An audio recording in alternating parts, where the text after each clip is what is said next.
Hi friends, அனைவருக்கும் இனிய காலை வணக்கம். டிஎன்பிஎஸ்சி விட்டிருக்கிற தமிழ் தகுதி தேர்வு வினாத்தாள்களை நம்ம தினமும் பார்த்துட்ருக்கோம்.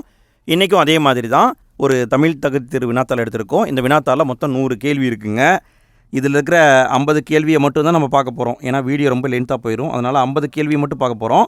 என் கூட சேர்ந்து நீங்களும் இந்த 50 கேள்வியை முழுமையாக பாருங்கள். 50 கேள்வியை முடிச்சுட்டு எத்தனை கேள்விக்கு உங்களுக்கு ஆன்சர் தெரிஞ்சுது அப்படிங்கிறத மறக்காமல் கமெண்ட்டில் போட்டு விடுங்க. ஃப்ரெண்ட்ஸ், வீடியோ பிடிச்சிருந்தால் லைக் போடுங்க. ஃப்ரெண்ட்ஸ், நிறைய பேர் வீடியோவை பார்க்குறீங்க, உங்கள் எல்லாருக்குமே என்னுடைய நன்றிகள். ஆனால் வீடியோவுக்கு லைக் போடுறது அப்படிங்கிறது ரொம்ப கம்மியாக இருக்குது. ஸோ பார்த்து ஃப்ரெண்ட்ஸ், உங்களுக்கு பிடிச்சிருந்தது அப்படின்னா தாராளமாக லைக் போடலாம். லைக் போடுறதெல்லாம் ஃப்ரீ தான், சரிங்களா? வீடியோ பிடிச்சிருந்ததுன்னா தாராளமாக லைக் போடுங்க. வீடியோ எப்படி இருந்தது அப்படிங்கிறத பார்த்துட்டு கடைசியாக கமெண்ட்டில் போட்டு விடுங்க. சரி, பாருங்கள். இன்றைய முதல் கேள்வி, ஐ மற்றும் ஆவ் என்ற எழுத்துக்களின் இணை எழுத்துக்களை கண்டறியன்னு கொடுத்துருக்காங்க. தமிழில் இணை எழுத்துன்னு ஒரு கான்செப்ட் இருக்குதுங்க. அதாவது ஒரு எழுத்து, இப்போ குறில் ஆ இருக்குதுன்னா இதுக்கு ஜோடி என்னன்னு பார்த்தீங்கன்னா நெடில் ஆ. இது வந்து இணை எழுத்து. அதுவே நெடில் ஆ வருதுன்னா குறில் ஆ அதுக்கு இணை எழுத்து, சரிங்களா? ரெண்டு பேருமே ஜோடி மாறி மாறி வருவாங்க. ஆனால் தமிழ் எழுத்தில் பொறுத்த வரைக்கும் ஐ அப்படிங்கிற எழுத்துக்கும் ஆவ் அப்படிங்கிற எழுத்துக்கும் ஜோடியே கிடையாது. ஸோ இதுக்கான இணை எழுத்து என்னென்னு கேட்டிருக்காங்க. இதுக்கும் ஜோடி இருக்குது. இதுதான் கேள்வி. இதுக்கான பதில் என்னென்னு பார்த்தீங்கன்னா ஐ என்ற எழுத்துக்கு ஈ என்ற எழுத்து ஜோடியாக வரும். ஔ என்ற எழுத்துக்கு ஊ என்ற எழுத்து இணை எழுத்தாக வரும், சரிங்களா? இதுதான் கேட்டிருக்காங்க. இது வந்து இலக்கணம் கொஸ்டினுங்க. அடுத்து ரெண்டாவது கேள்வி, ஒளி மற்றும் பொருள் வேறுபாடு அறிந்து சரியான பொருளை கண்டறிக. இந்த கரைனா என்ன, இந்த கரைனா என்னன்னு கேட்டிருக்காங்க. இதை நம்ம பலமுறை பார்த்துருக்கோம். விடையை பார்க்கலாங்களா? இந்த கரைனா ஓரம், அதாவது ஆற்றின் கரை, குளத்தின் கரைன்னு சொல்கிறோம் இல்லைங்களா, அதுக்கு வரும். இந்த கரை என்பது அழுக்கு, துணியில் படக்கூடிய அழுக்கை குறிக்கும். மூன்றாவது கேள்வி, சரியான நிறுத்தற்குறிகளை கண்டறிக. இங்கே பார்த்தீங்கன்னா 4 தொடர் கொடுத்துருக்காங்க. இந்த 4 தொடரில் எதில் சரியான நிறுத்தற்குறி இருக்குதுன்னு கேட்டிருக்காங்க. இதில் விடையை கண்டுபிடிக்கிறது கொஞ்சம் டைம் எடுக்கும். கண்டுபிடிச்சிருப்பீங்கன்னு நினைக்கிறேன், பரவாயில்ல. விடையை பார்க்கலாம். விடை வந்து பி தான் ஆன்சர். பாரத ஸ்டேட் வங்கி இலா என்னும் மென்பொருளை உருவாக்கி இருக்கிறது. இதான் கரெக்டு. மற்றதில் என்ன தவறு அப்படின்னா, அதாவது இவங்க மெயினாக எதை பற்றி பேசுகிறாங்க, இலா அப்படிங்கிற ஒரு சாஃப்ட்வேரை பற்றி பேசுகிறாங்க. அப்போ அதுக்கு தான் மேற்கோள் குறி போடணும். எல்லாத்துலேயும் அதான் போட்டிருக்காங்க. பட் இங்கே பாருங்களேன், பாரத ஸ்டேட் வங்கி இதுக்கும் மேற்கோள் போட்டிருக்காங்க. அப்படியெல்லாம் போடக்கூடாது. ஸோ இது தப்பு. மூன்றாவது கூற்றில் என்ன தப்புன்னா, இங்கே பாருங்கள், பாரதன் போட்டுட்டு இங்கே தெரியுதுங்களா, இங்கே பாருங்கள் ஒரு கார்பிளி போட்டிருக்காங்க. அதனால் இது தப்பு.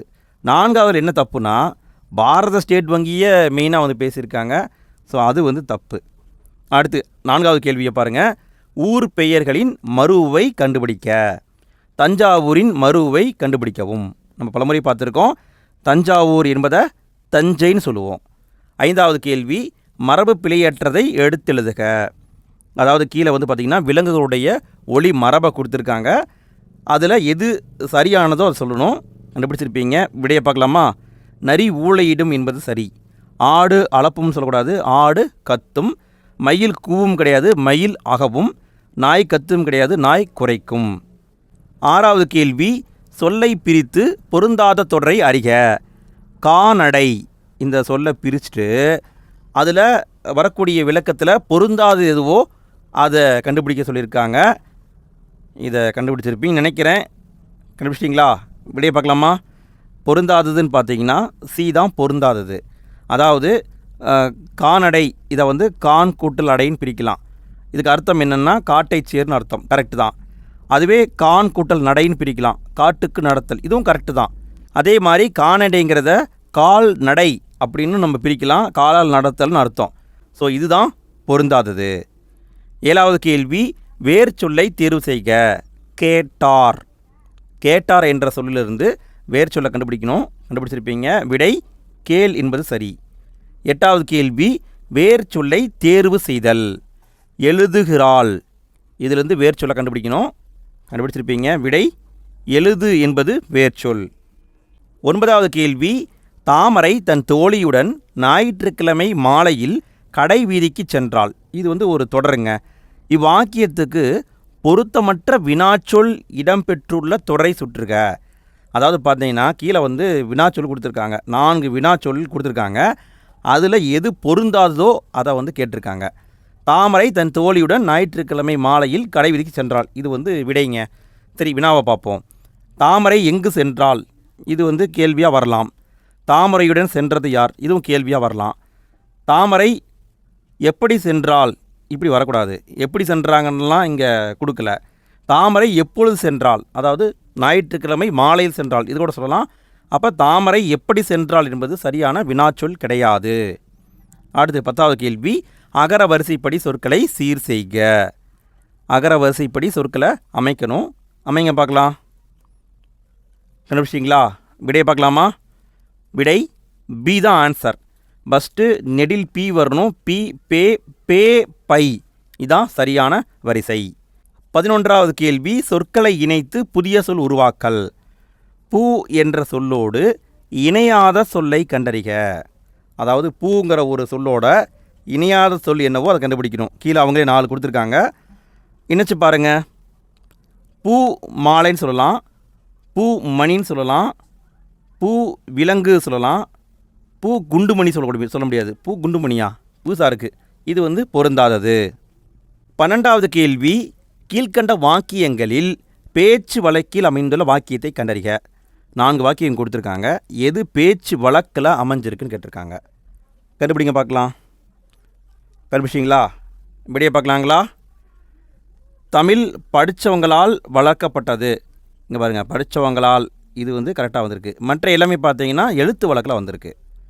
13வது கேள்வி, சரியான வினாச்சொல் எது? மனப்பாட செய்யுளை படித்தாயா? இது வந்து பார்த்திங்கன்னா என்ன வினாச்சொல் கேட்டிருக்காங்க, என்ன டைப்பான வினாச்சொல்னு கேட்டிருக்காங்க. மனப்பாட செய்யுளை படித்தாயா அப்படிங்கிறது ஏவல் வினா, அதாவது படி அப்படின்னு சொல்லக்கூடிய அர்த்தத்தில் வருது. சரிங்களா? இது வந்து அறியா வினா கிடையாது, அறிவினா கிடையாது, கொடை வினா கிடையாது. ஏவல் வினா.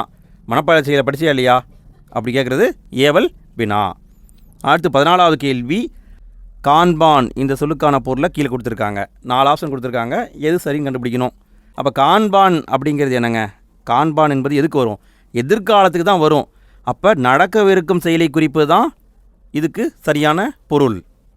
அடுத்து 15வது கேள்வி, கிறு, கின்று, ஆனின்று எக்காலத்திற்கு உரிய இடைநிலைகள். இலக்கணத்தை கேட்டிருக்காங்க. கிறு, கின்று, ஆனின்று எக்காலத்துக்கு உரிய இடைநிலைகள் கேட்டிருக்காங்க. இவை நிகழ்கால இடைநிலைகள். 16வது கேள்வி, விடைக்கேற்ற வினாவை கண்டறிக. தென்னாட்டு பெருநர்சா என்று அறிஞர் அண்ணா புகழப்படுகிறார். இது வந்து விடைங்க. இந்த விடைக்கேற்ற வினாவை கண்டுபிடிக்கணும். கீழே இருக்கிற 4 வினாவில் எது சரியாக வரும்? கண்டுபிடிச்சிருப்பீங்க. விடையை பார்க்கலாங்களா? அறிஞர் அண்ணா எவ்வாறு புகழப்படுகிறார், இப்படி தான் கேள்வி வரும்.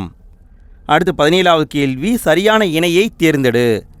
கீழே இருக்கிற 4 ஆப்ஷனில் எதில் சரியான இணை வந்திருக்கு அப்படின்னு கண்டுபிடிக்கணும். அதாவது சொல்லையும் பொருளையும் கொடுத்துருக்காங்க. அதில் எது சரின்னு கண்டுபிடிக்கணும். கண்டுபிடிச்சிருப்பீங்க. விடை ஏ தான் ஆன்சர். அலைனா கடல் அலையை குறிக்கும். கரெக்டு. இந்த அலைனா வரவலை வராது. அலைனா புற்று, அதாவது பாம்பு புற்று இருக்கு இல்லைங்களா, அதை குறிக்கும். இந்த அலைனா அலைத்தல், அதாவது கூப்பிடு, அதை வரும். இந்த அணை 2 சுழி நெய் எதுக்கு வரும்? இந்த அணை இதுக்கு பொருள் இருக்கா என்ன? இருந்தால் கமெண்டில் போட்டு விடுங்கப்பா. இந்த அணைக்கு எனக்கு தெரிஞ்ச பொருள் இல்லாத மாதிரி தான் தெரியுது. அதாவது அணை, அதாவது 3 சுழி நெய் போட்டால் நீர் அணையை குறிக்கும், 2 சுழி அணை போட்டால் இதை குறிக்கும். தெரியவில்லை. சரி, விடுங்க. அடுத்து 18வது கேள்வி, சொற்களை ஒழுங்குபடுத்தி சரியான சொற்றொடரை தேர்க. சொற்களை ஒழுங்குபடுத்தி சரியான வரிசையை கண்டுபிடி சொல்கிறாங்க. கீழே அவங்களே கொடுத்துருக்காங்க. பாருங்கள், எது சரியாக வந்துள்ளது. விடையை பார்க்கலாங்களா? பி தான் ஆன்சர். சிறுபஞ்ச மூலத்தின் ஒவ்வொரு பாடலிலும் 5 கருத்துக்கள் இடம்பெற்றுள்ளன. இதுதான் கரெக்டு. 19வது கேள்வி, ஊர் பெயரின் மறு, அதாவது சரியான இணையை கண்டுபிடிக்கணும். மறு அடிப்படையில் கீழே 4 தொடரை கொடுத்துருக்காங்க. இதில் எது சரியாக இருக்குதோ அதை கண்டுபிடிக்கணும். கண்டுபிடிச்சிருப்பீங்கன்னு நினைக்கிறேன். விடையை பார்க்கலாங்களா? விடை பி தான் ஆன்சர். புதுச்சேரியை புதுவைன்னு சொல்லுவோம். கரெக்டு. மற்றதில் என்ன தப்புனா, கோயமுத்தூரை கோவைன்னு சொல்லுவோம், கோவை புதூர்னு சொல்ல மாட்டோம். கும்பகோணத்தை குடந்தைன்னு சொல்லுவோம், கும்பைன்னு சொல்ல மாட்டோம். திருநெல்வேலியை நெல்லைன்னு சொல்லுவோம், நெய்வேலின்னு சொல்ல மாட்டோம். ஸோ மற்றதில் தவறாக இருக்கிறது. 20வது கேள்வி, ஊர் பெயரின் மருவை எழுதுக. அதாவது கீழே வந்து 4 ஊர் பெயருடைய மருவை கொடுத்துருக்காங்க. எது சரியோ அதை கண்டுபிடிக்கணும். கண்டுபிடிங்க பார்க்கலாம். கண்டுபிடிச்சிருப்பீங்கன்னு நினைக்கிறேன். விடையை பார்க்கலாங்களா? விடை உதகமண்டலத்தை உதகைன்னு சொல்லுவோம். இது கரெக்டு. மற்றதில் என்ன தவறு இருக்குது? மாமல்லபுரத்தை என்னன்னு சொல்லுவோம், செங்கல்பட்டை என்னன்னு சொல்லுவோம், புதுச்சேரி என்னன்னு சொல்லுவோம். இதை நீங்களே மறக்காமல் கமெண்ட்டில் போட்டு விடுங்க. 21வது கேள்வி, இணையான தமிழ் சொல்லை கண்டறிக. வெயிட். வெயிட் என்பது ஒரு ஆங்கில சொல். இதுக்கான தமிழ் சொல் என்னன்னு கேட்டிருக்காங்க. கண்டுபிடிச்சிருப்பீங்க. விடை எடை என்பது சரி. 22வது கேள்வி, பிறமொழி சொற்களுக்கு இணையான தமிழ் சொல் கண்டறிதல். பேங்க். பேங்க் என்பது ஆங்கில சொல். இதுக்கான தமிழ் சொல் என்னன்னு கேட்டிருக்காங்க. எல்லாருக்கும் தெரிஞ்சது தான். விடை வங்கி. 23வது கேள்வி, பிறமொழி சொற்களுக்கு இணையான தமிழ் சொற்களை பொருத்துக. அதாவது இடதுபுறம் ஆங்கில சொற்களையும் வலதுபுறம் தமிழ் சொல்லையும் கொடுத்துருக்காங்க. இதை நம்ம கரெக்டாக பொருத்தி சொல்லணும். இது நம்ம ஆல்ரெடி பார்த்துருக்கோம். இது ரிப்பீட் கொஷின் தான். கண்டுபிடிச்சிருப்பீங்கன்னு நினைக்கிறேன். விடையை பார்க்கலாங்களா? விடை ஆஸ்தட்டிக்ஸ் அப்படின்னா அழகியல், ஆர்டிஃபேக்ட் அப்படின்னா கலை படைப்புகள், டெர்மினாலஜி அப்படின்னா கலைச்சொல், மித் அப்படின்னா தொன்மம். அப்போ ஆன்சர் அப்படின்னு பார்த்தீங்கன்னா டி தான் ஆன்சர். அடுத்த கேள்வி, 24வது கேள்வி, விடை வகைகளை கண்டறிதல். விளையாட்டு மைதானம் எங்குள்ளது என்ற வினாவிற்கு இப்பக்கத்தில் உள்ளது என்று உரைப்பது எந்த டைப்பான விடை? இது நம்ம பல முறை பார்த்துருக்கோங்க, மனசுலேயே பதிஞ்சிருக்கும். விடை சுட்டு விடை. 25வது கேள்வி, பொருத்தமான காலம் அமைத்தல். சரியான தொடரை தேர்ந்தெடுக்க சொல்கிறாங்க. காலத்தின் அடிப்படையில் சரியான தொடரை கண்டுபிடிக்கணும். கண்டுபிடிங்க பார்க்கலாம். கண்டுபிடிச்சிருப்பீங்கன்னு நினைக்கிறேன். விடையை பார்க்கலாங்களா? கண்ணனை பார்ப்பேன் என்பது எதிர்காலம். மற்ற எல்லாமே தப்பு இருக்குது. மற்ற என்ன தவறுனா, கண்ணனை பார்த்தேன் என்பது இறந்த காலம், நிகழ்காலம் கிடையாது. கண்ணனை பார்க்க போகிறேன் என்பது நிகழ்காலம், எதிர்காலம் கிடையாது. கண்ணனை பார்க்கிறேன் என்பது நிகழ்காலம், இறந்த காலம் கிடையாது. ஸோ மற்றதில் தவறு இருக்குது. 26வது கேள்வி, சொற்களை இணைத்து புதிய சொற்கள் அமைக்க. சொற்களை இணைச்சி புதிய சொற்களை உருவாக்கணும். குருவி, கொய்யா, சோறு, பழம், போட்டி, இதை வச்சு புதிய சொல் உருவாக்கணும். அவங்களே உருவாக்கிட்டாங்க. அதில் சரியானது எதுன்னு கேட்டிருக்காங்க. கண்டுபிடிச்சிருப்பீங்க. கொய்யாப்பழம் என்பது சரி. மற்றது எல்லாமே தப்பாக தான் இருக்குது. 27வது கேள்வி, பேச்சு வழக்கில் இருந்து எழுத்து வழக்காக மாற்றுக. அதாவது பேச்சு வழக்காக இருக்கிறத எழுத்து வழக்காக மாற்றணும். என்ன கொடுத்துருக்காங்க? இப்போ எனக்கு புரிஞ்சு போச்சு, நீயும் புரிஞ்சுக்கோ. இதை எழுத்து வழக்காக மாற்றினா என்ன வருங்க? விடையை பார்க்கலாங்களா? விடை பி தான் ஆன்சர். இப்பொழுது எனக்கு புரிந்துவிட்டது, நீயும் புரிந்துகொள் என்பது சரி. 28வது கேள்வி, சரியான அகரவரிசையை தேர்ந்தெடு. அவங்களே 4 தொடரை கொடுத்துருக்காங்க. எதில் சரியான அகரவரிசை இருக்குதுன்னு கேட்டிருக்காங்க. விடையை கண்டுபிடிச்சிருப்பீங்க. விடையை பார்க்கலாங்களா? விடை டி தான் ஆன்சர். ஆ ஆ, து தூ, மா மா, இந்த ஆர்டர் தான் வரணும். பார்த்தீங்கன்னா சியும் இதே மாதிரி தான் வருது. பட் இங்கே பார்த்தீங்கன்னா இங்கே முன்னுக்கு பின் மாறுது. ஸோ அதனால் அது தப்பு. 29வது கேள்வி, தொடரின் வகையை கண்டறிக. அவன் திருந்தினான். இது எந்த டைப்பான தொடர்ன்னு கேட்குறாங்க. அவன் திருந்தினான். இதுக்கான விடை என்னன்னு பார்த்தீங்கன்னா தன்வினை தொடர். 30வது கேள்வி, பிறருக்கு கொடுத்தலே செல்வத்தின் பயன். இங்கே இடைவெளி விட்டுருக்காங்க. பிறருக்கு கொடுத்து மகிழ்வோம். இந்த 2 தொடரையும் இணைக்கணும். இணைக்கிற சொல் என்னன்னு கேட்டிருக்காங்க. விடையை பார்க்கலாங்களா? விடை ஆகையால் என்பது சரி. பிறருக்கு கொடுத்தலே செல்வத்தின் பயன், ஆகையால் பிறருக்கு கொடுத்து மகிழ்வோம். 31வது கேள்வி, தொடர்ந்து பெய்த மழையால் புவி வெள்ளத்தில் மூழ்கியது. இது ஒரு விடைங்க. இந்த தொடருக்கு ஏற்ற வினா அமைத்திருக. இதுக்கு கேள்வியை எப்படி அமைக்க முடியும்னு கேட்குறாங்க. தொடர்ந்து பெய்த மழையால் புவி வெள்ளத்தில் மூழ்கியது. இதுக்கேற்ற வினா என்னன்னு கேட்டிங்கன்னா, புவி ஏன் வெள்ளத்தில் மூழ்கியது, இப்படி தான் வரணும். 32வது கேள்வி, பிரித்தெழுதுதல். வெண்குடை என்னும் சொல்லை பிரித்து எழுத கிடைப்பது. வெண்குடை இந்த சொல்லை பிரித்து எழுதணும். ஈஸி தான். வெண்மை கூட்டல் குடை என்பது சரி. 33வது கேள்வி, சேர்த்தெழுதுதல். நிலவு கூட்டல் என்று என்பதனை சேர்த்தெழுத கிடைக்கும் சொல். இது 7ஆம் வகுப்பில் இருக்குன்னு நினைக்கிறேன். விடையை பார்க்கலாங்களா? நிலவென்று என்பது சரி. 34வது கேள்வி, ஊமைக்கேற்ற பொருளை தேர்ந்தெடுத்து எழுதுக. நெல்லிக்காய் மூட்டையை கொட்டினார் போல. இது நம்ம பார்க்குற 10வது முறையாக இருக்கும். திரும்ப திரும்ப வந்துகிட்டே இருக்குது. விடை ஒற்றுமை இன்மை. 35வது கேள்வி வினைமுற்றுக்குரிய வேர்ச்சொல்லை எழுதுக. பயின்றால் இது வந்து வினைமுற்றுங்க. இதிலிருந்து வேர்ச்சொல்லை கண்டுபிடிக்கணும். கண்டுபிடிச்சிருப்பீங்க. விடை பயில் என்பது சரி. 36வது கேள்வி ஒரு பொருள் தரும் பல சொற்கள். சூரியன் இதை குறிக்கக்கூடிய வேறு சொற்களை கேட்குறாங்க. அதுக்கான விடை என்னென்னு பார்த்தீங்கன்னா ஞாயிறு, பருதி இந்த ரெண்டும் சூரியனை குறிக்கும். 37வது கேள்வி ஒழுங்குமுறைப்படுத்தப்பட்ட முறையான தொடரை தேர்க. அதாவது 4 தொடர் கொடுத்துருக்காங்க இல்லையா, இதில் முறையாக அமைக்கப்பட்டிருக்கு அப்படின்னு கேட்குறாங்க. ஏதோ 2 சரியாக இருக்கும் போல இருக்குது. கண்டுபிடிக்கணும். கண்டுபிடிங்க பார்க்கலாம். கண்டுபிடிச்சிருப்பீங்கன்னு நினைக்கிறேன். விடையை பார்க்கலாங்களா? விடை பி தான் ஆன்சர். உயிரெழுத்துக்கள் பிறக்கும் இடம் கழுத்து ஆகும். அம்புவிடும் கலையை ஏகலை என்றது தமிழ். இது ரெண்டும் கரெக்டு. மற்றதில் தவறு இருக்குது. 38வது கேள்வி பிழையற்ற சரியான தொடரை கண்டறிக. இங்கே வந்து 4 தொடரை கொடுத்துருக்காங்க இல்லையா, எதில் பிழை இல்லாமல் சரியாக இருக்குதுன்னு கேட்டிருக்காங்க. விடையை பார்க்கலாங்களா? வாழைப்பழம் உடலுக்கு மிகவும் நல்லது, இதுதான் சரி. மற்றதில் பார்த்தீங்கன்னா என் வீட்டு தோட்டத்தில் இங்கே பார்த்தீங்கன்னா 3 சொல்லி இன் வந்திருக்கு. இங்கே வந்து மனம் அப்படிங்கிறது 2 சொல்லி நான் வந்திருக்கு. ஸோ அதனால் இது தப்பு. தேர் திருவிழா இங்கே பார்த்தீங்கன்னா லா வந்து மாறி வந்திருக்கு, அதனால் இது தப்பு. இலைக்கு இந்தலை வந்திருக்கு, ஸோ இங்கே தப்பு. 39வது கேள்வி நிறுத்தற்குறியிட்ட சரியான தொடரை தேர்ந்தெடு. எந்த தொடரில் சரியான நிறுத்தற்குறி போடப்பட்டுள்ளது அப்படின்னு கேட்குறாங்க. விடையை பார்க்கலாங்களா? விடை டி தான் ஆன்சர். 11வது வயதிலேயே அரசவையில் கவிதை எழுதி பாரதி என்னும் பட்டம் பெற்றார் பாரதியார். இதான் சரி. மற்ற என்ன தவறுனா இங்கே பாருங்கள் தேவையில்லாமல் இங்கேயே வந்து கார்புலி போட்டிருக்காங்க. அதே மாதிரி சீலி இதே மாதிரி தான் போட்டிருக்காங்க. பியில் வந்து இரட்டை மேற்கோள் குறி போட்டிருக்காங்க. ஸோ அப்படி போடக்கூடாது. ஸோ அதனால் அது தவறு. அடுத்து 40வது கேள்வி சரியான நிறுத்தற்குறியிடப்பட்ட வாக்கியத்தை கண்டறிக. இங்கே வந்து 4 தொடர் கொடுத்துருக்காங்க. எதில் சரியான நிறுத்தற்குறி போடப்பட்டுள்ளதுன்னு கேட்டிருக்காங்க. கண்டுபிடிங்க பார்க்கலாம். கண்டுபிடிக்க கொஞ்சம் டைம் எடுக்கும்.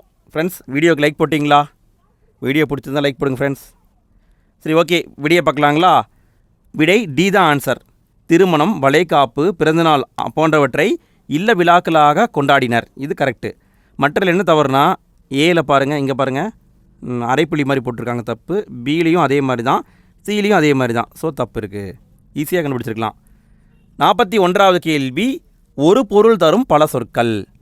கிளி இதுக்கான பல சொற்களை கேட்குறாங்க.